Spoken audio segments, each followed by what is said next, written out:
पुराने जमाने की जंग में चक्रव्यूह जैसे अभेद्य सैन्य संरचना होती थी, जिसे निकल पाना दुश्मन के लिए असंभव होता था। और अब मिडिल ईस्ट की जंग में ईरान ने भी कुछ इसी तरह का डिफेंस सिस्टम तैयार किया और लगता यह है कि अमेरिका और ईरान इस जाल में फंस चुका है। ईरान के इस वॉर प्लान का नाम है mosaic defence system. Mosaic defence system जिसने अमेरिका और इजराइल के सामने ऐसी दीवार खड़ी की जिससे भेदना अमेरिका के लिए मुश्किल हो चुका है। ईरान पर इजराइल और अमेरिका का टारगेट फिक्स था, तैयारी पूरी थी। ईरान को बदलने के नाम पर ट्रंप ने ईरान को बर्बाद करने में कोई कसर नहीं छोड़ी। 28 फरवरी को इजराइल और अमेरिका की जोड़ी ने बड़ा हमला किया, जिसमें अमेरिका के हमले में supreme leader Ayatollah Ali Khamenei की मौत हो गई। ईरानी सेना के chief of staff major general Abdul Rahim Mousavi मारे गए। ईरानी सशस्त्र बलों के प्रमुख मोहम्मद बाघेरी की मौत हुई। अयातुल्लाह खामेनेई के सुरक्षा सलाहकार अली शमखानी मारे गए। IRGC के कमांडर मोहम्मद पाकपुर के साथ साथ दर्जनों ईरानी सेना के अधिकारी इजराइल अमेरिका के ज्वाइंट अटैक का शिकार हुए।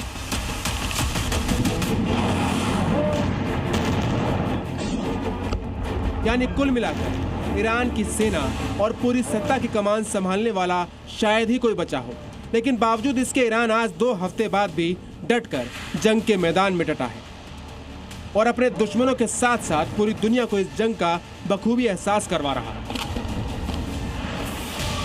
ईरान की टॉप लीडरशिप को खत्म करने के बाद ट्रंप लगातार दुनिया को बता रहे हैं कि उन्होंने ईरान की नेवी को खत्म कर दिया, ड्रोन हमले की ताकत को बर्बाद कर दिया, मिसाइल स्टोरेज को बर्बाद कर दिया। लेकिन इन दावों के बावजूद ईरान पूरी ताकत से हमलावर है और इसकी वजह है ईरान का decentralised mosaic defence strategy.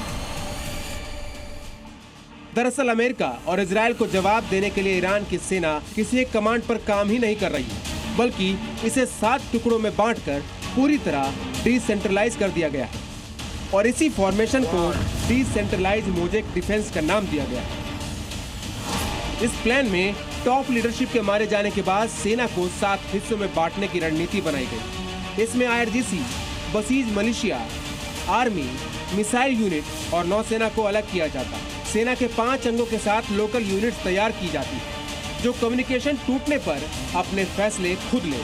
Top leadership के मारे जाने के बाद भी सेना के जंग लड़ते रहने की रणनीति 2019 में बनाई गई थी। ईरान ने यह रणनीति अमेरिका के अफगानिस्तान और इराक ऑपरेशन की स्टडी के बाद तैयार की।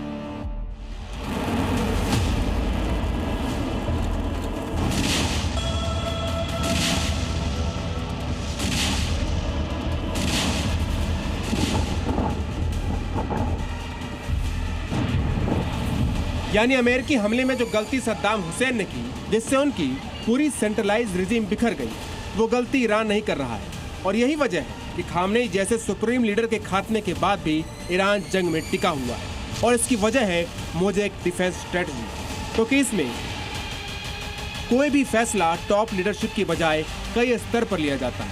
हर प्रांत में लोकल यूनिट है जिसमें फैसले का अधिकार स्थानीय कमांडर को है। लोकल यूनिट के अंडर हिजबुल्लाह, हूती और बासीज के आर्म्ड लड़ाके आते हैं। रेगुलर आर्मी, एयरफोर्स और नेवी में फैसला लेने वाला 4 स्तरीय कमांड होता है। मिसाइल और ड्रोन यूनिट का कमांड पूरी तरह अलग होता है, जो अपनी रणनीति से फैसले लेता है।